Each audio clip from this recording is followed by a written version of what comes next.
allowed 2 wrongs to make it right at the end, in his opinion? Potentially. I mean, I just said to him, I've got no problems with him awarding penalty. I just asked him what was the rationale behind the penalty try, because I don't see a try being scored there. But having said that, I'm not complaining about that, because there was numerous other times where we got things wrong there, didn't we? And in the end, we would have been very, very pleased to have got away from that scenario that we got ourselves in. The big thing for me, and the thing that's an important learn for us, and to be fair, we've done it really well so far this season, is you can deal with 5 metre pressure a long way from the 5 metres. You can deal with that in the field, and I don't think we did that very well at all today. I thought there were some soft penalties, and there was moments where we didn't get the work done that we needed to do further up the pitch that allowed that pressure to get built into our 22. And actually, I think the majority of the difficult positions we got ourselves in came from us not doing something right further up the field. It wasn't like big slashing breaks or big sweeping moves or long passage of phase play from Harlequins.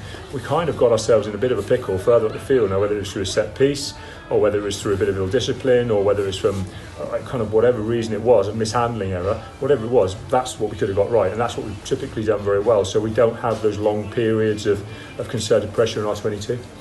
Having said that, you defended through probably about 80 phases altogether in the last 10. So was it just disappointing that eventually there was at least a controversial decision? You say it was okay. You say other things went wrong, but to the neutral, it just looked like there was no way it was a penalty. So it couldn't be. I mean, that's a little bit what it feels like. But and there's always buts. I think we kind of probably look at refereeing and judging referees a bit too often, because there kind of is a reality. To get us in that position, we have got our scrum put in before those Harlequin scrum put-ins happen, and we don't scrummage. We scrummage very poorly, get pushed off, and that starts that whole sequence. Well, why didn't we scrummage very well the first time? We then get down and we stand and we fight. Well, why didn't we do it the first time? And that's what I would have said. I can be about contention about one decision, but we have plenty of other opportunities to do things better than we did today. But did you have a gut feeling when you're sitting there, scrum after scrum, that it might come to that you would give a penalty try? Because no, I didn't. I never felt there was a penalty. I didn't feel there was a penalty try there. Just kind of even things up. Well, we weren't going back. The thing is, at the scrum time, we weren't going backwards, and I think that's the bit. If penalties are happening because we're going offside or whatever, but reality. But having said that, you have got to have more discipline than that, and I think fair play to Harlequins. They could have chosen 3 or 4 times to draw that game and take the draw, and they decided to work very hard, and eventually they've worked us, and they've got that penalty try, and they've won the game.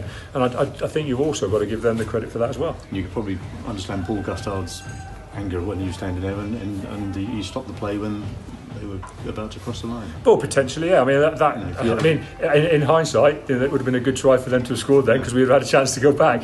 So it's one of those things. I'm not. Actually, I don't like to talk about results of games and start talking about refereeing decisions, because there shouldn't be an issue for us. You should play beyond that kind of a scenario. And as far as I'm concerned, we probably haven't done quite enough to win the game today. Rob, they really had a go at you up front. Yes.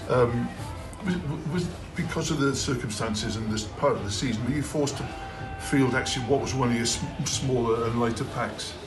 Well, not necessarily, because although obviously we know everyone knows we're restricted at tight ends. Harry Williams is away with England, Tom Francis is injured at the minute. Greg Holmes has got an injury, Marcus Street's got an injury, so we were a little restricted tighter. But having said that, everybody else around him has played very well this season and has been part of first team packs. So. And Enrique's been a first team starter for us in a Harlequins Premiership this year. So what we haven't done, we just haven't got our focus right there today. Harlequins did it, but we weathered the storm. We were penalised early on, then we came back and we were kind of on top of winning the penalties. But then we paid the price at the end there, I think, just for a lack of concentration when it's been our scrum put in. We've got hurt there, and then that's built up all the things that have happened post.